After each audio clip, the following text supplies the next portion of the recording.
Hey guys, and welcome to this week's video. I thought that I would show you the new board editor for Chess the Gathering because I think as of today, basically, we are going to make this available to those that have signed up at our site, which should be in the description. This is going to be for the brave souls because we haven't thoroughly tested it. So if you're not super brave, then you may want to wait a week or two for all of the kinks to be worked out, at least at the prototype. But if you are brave, then I thought that at least showing you the game board editor would be good because basically you guys could make some boards and maybe I could start making those the default boards in the game. So it's pretty much like the old board editor, except it's kind of like a paintbrush. So if you hit 8 through 1, it'll just change the size of the brush basically from 8 by 8 to 1 by 1. And if you click and drag, then you can start painting. And if you hold control or backspace or delete, then you can start erasing. And basically this just allows you a ton of flexibility. You can now make any board that your hat desires in theory. And because we have the new mechanic of the line of sight rule, we no longer really need the rooms that we used to be constrained by. And so this is a lot more flexible than the old room corridor system that we had going. Basically all you have to do is just make whatever ridiculous board you want to make. Hit S, give it a name. And now if you hit X, which is weird, escape was taken, but we'll probably change that. And go to load your game, new game board, bam. Which was a creative name. And now you can play and place your pieces on this ridiculous board. I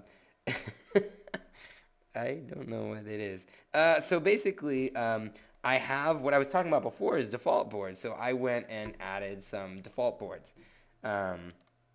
So you can go ahead and pick from our creatively named boards. Double dash on either side means it's a default board. And basically, Crazyland's probably the craziest, so let's just look at it. I don't know what I'm doing, as you can see by this. This is new. We haven't really played a ton of games, and so I'm just playing with space here. Obviously, the rooks move, can move along this and cannot move along here. And the bishops can move along here, but not easily along here. So there are spaces that are kind of cut off from different pieces, but then they have access maybe with 2 moves. You could get a rook around into the back door here.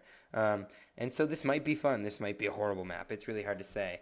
Also, just the space of the board, like an 8 by 8 is a regular chessboard, and this is a 6 by 6, and this is like a 4 by 4. So I'm kind of interested to see like when it's really crowded, if something interesting happens here. Basically, I have played with some of these. Oops, local game. My brother and I played Bridge o' Death, which I thought would be a horrible board. Obviously very simple, but it actually turned out to be a really fun board because the contention for this single bridge and you can't get any bishops across it just creates this huge pinch point, which is strategically important. And you have 2 wraparounds that become incredibly important because they can avoid this bridge right here. So even though it does get bogged down in a quagmire, I find the game really interesting because there's such a focused point of conflict that creates a lot of strategy around it. But yeah, so what I'm hoping is basically you guys can come up with some really cool boards, maybe post them on the subreddit or send them in to us. And if people are liking them, not only can you send them to each other because they're just basically an XML file that anybody can throw into their own board directory, which will be put in my documents, my games, Chess the Gathering game boards, I think, or somewhere around there. So you can trade them. But yeah, so then if you guys submit some cool ones, then we could basically throw them in the game as the default boards, and we can keep rotating them and see what people like and kind of see how these boards affect play. And I mean, obviously some will be better for a 2-player or a 3-player or 4-player game. We have stuff like that. For example, this one might be really fun for a 3-player game, but less fun for a 2-player game. I don't know. Maybe it is fun for a 2-player game. We'll see. So anyway, hope you guys have fun with it, and yeah, let us know what you think.